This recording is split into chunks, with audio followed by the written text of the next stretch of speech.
As cold as charity.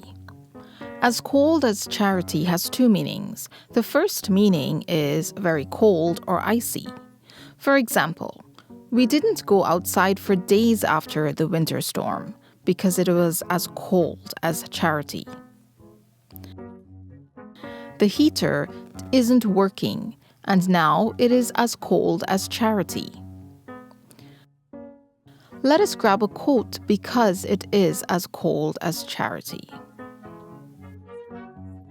The second meaning is very unresponsive or lacking in passion.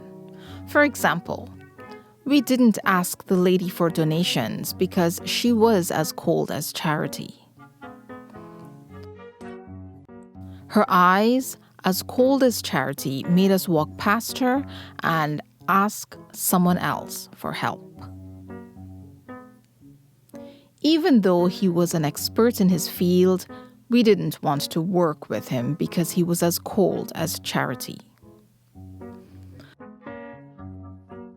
So next time, when something is cold or someone who is very unresponsive and lacking passion, why not use as cold as charity instead?